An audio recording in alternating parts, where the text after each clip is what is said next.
Dionisio Pulido estaba arando su milpa. Era una mañana de febrero. El suelo olía a tierra húmeda y a maíz viejo. Sus bueyes tiraban del arado con la paciencia de siempre. Y entonces el suelo empezó a temblar. No como un terremoto. Como algo que respiraba. Dionisio se detuvo. Miró hacia abajo. Había una grieta en la tierra que no estaba ahí cuando llegó esa mañana. Y de esa grieta salía humo. No mucho. Solo un hilo delgado, gris, que subía en silencio como si la tierra estuviera pensando en algo. Dionisio Pulido tenía 50 años. Había arado esa milpa cientos de veces. Conocía cada piedra, cada surco, cada forma en que el viento cruzaba ese valle de Michoacán en febrero. Pero esto no lo había visto nunca.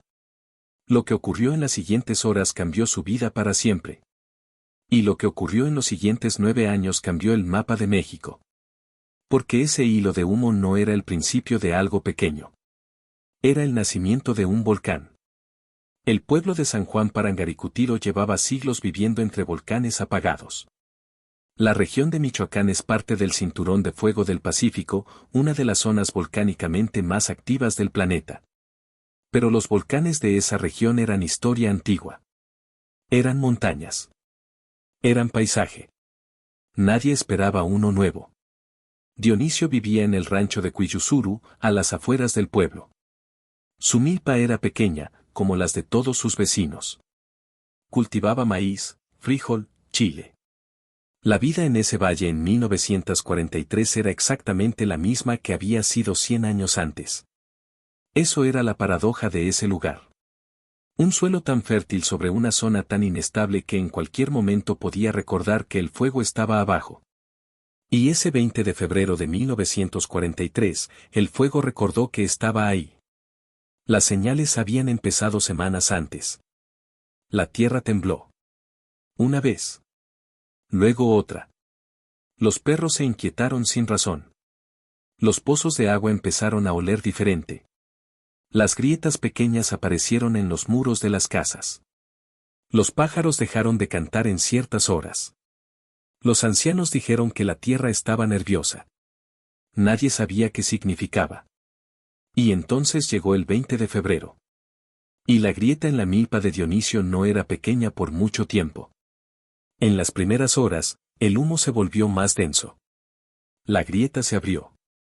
Empezaron a salir gases que olían a azufre. La tierra alrededor empezó a calentarse. Dionisio corrió al pueblo a avisarle al alcalde. Cuando regresaron, la grieta ya no era una grieta. Era un hoyo. Y del hoyo salía fuego. Para la noche del 20 de febrero, el volcán ya tenía 2 metros de altura. Eso no es un error de escritura. En menos de 12 horas, donde había tierra plana había un cono volcánico de 2 metros que crecía por minutos. Para el día siguiente, tenía 10 metros. Para la semana siguiente, tenía 150. El Paricutín estaba naciendo en tiempo real frente a los ojos de las personas que vivían ahí. Y nadie sabía cómo detenerlo. Porque no hay forma de detenerlo. Lo que ocurrió en los días siguientes fue la clase de espectáculo que la naturaleza produce cuando no le importa nada de lo que los humanos construyeron. Las explosiones se escuchaban a kilómetros. Las cenizas empezaron a caer sobre San Juan Parangaricutiro y sobre el pueblo de Paricutín, que le dio su nombre al volcán. La lava empezó a fluir lentamente, con la certeza de lo que no tiene prisa porque sabe que nada puede detenerlo. El mundo científico llegó casi de inmediato. Porque el Paricutín era algo que los vulcanólogos nunca habían tenido la oportunidad de ver, un volcán naciendo desde cero. Documentable desde el primer día. Observable en cada etapa de su desarrollo. Para la comunidad científica internacional, el Paricutín era un regalo. Llegaron geólogos de Estados Unidos, de Europa, de todo el mundo. Llegaron fotógrafos. Llegaron cineastas. Llegaron periodistas que mandaban reportajes describiendo el espectáculo de fuego y ceniza que se podía ver desde kilómetros de distancia. Las fotografías del Paricutín aparecieron en revistas de todo el mundo. El volcán se volvió famoso. Era la maravilla natural del siglo. Y mientras el mundo lo miraba con fascinación, Las personas que vivían ahí lo miraban con terror. Porque para la comunidad científica era un laboratorio. Para los habitantes de San Juan Parangaricutiro y del pueblo de Paricutín, era el fin de todo lo que tenían. Las cenizas mataron los cultivos primero. Cayeron durante semanas. Sobre los campos de maíz, sobre los árboles frutales, sobre los pastos donde pastaba el ganado. El suelo que había alimentado a esas familias durante generaciones quedó cubierto por una capa gris que no dejaba pasar la luz ni el agua. El ganado murió o tuvo que evacuarse. Las cosechas desaparecieron. Y entonces llegó la lava. La lava del Paricutín no corría rápido. No era la lava cinematográfica que arrasa con todo en segundos. Era lenta, deliberada, inevitable. Avanzaba a un ritmo que daba tiempo de ver lo que venía pero no de detenerlo. Llegó a los campos primero. Luego a las orillas del pueblo de Paricutín.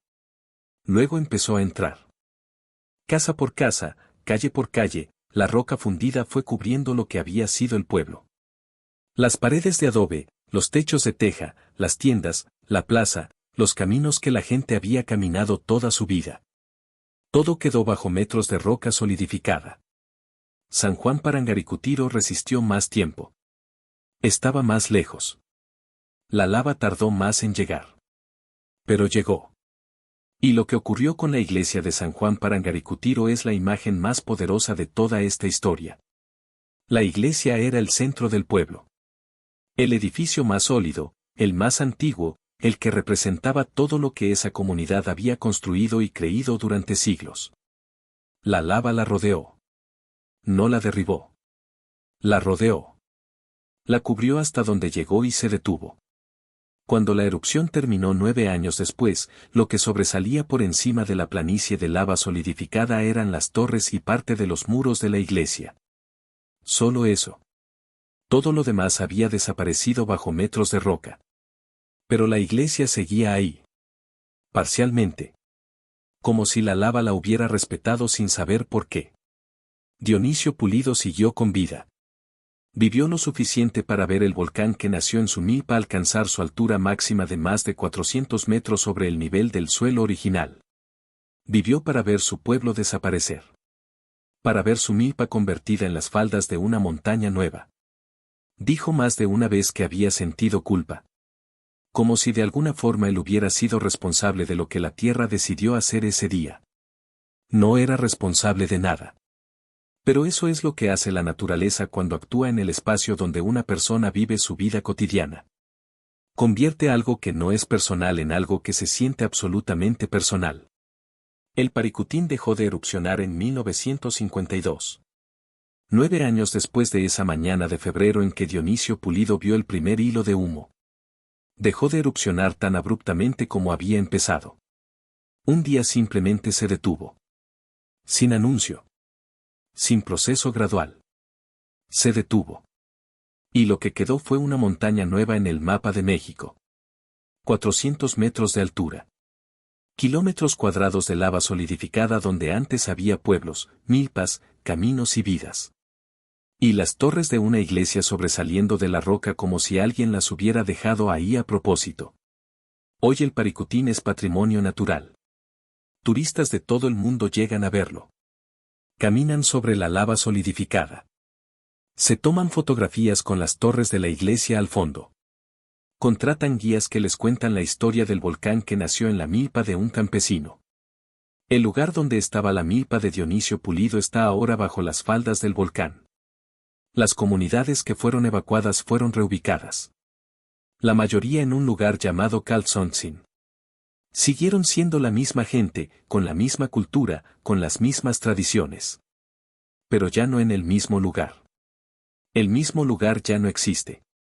Hay algo en la historia del Paricutín que me parece que dice algo que va más allá de la vulcanología y los datos científicos.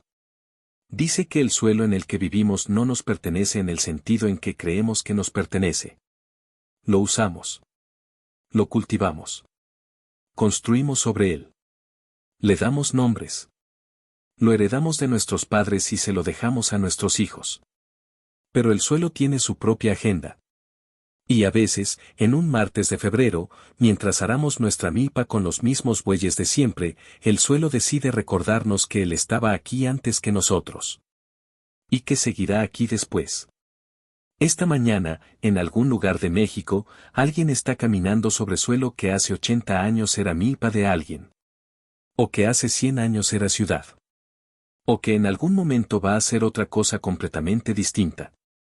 ¿Qué harías tú si una mañana el suelo en el que vives decide convertirse en otra cosa? Si esta historia te dejó pensando, suscríbete. Contamos las historias de América que los libros de texto no cuentan así, y subimos antes de que lleguen las notificaciones.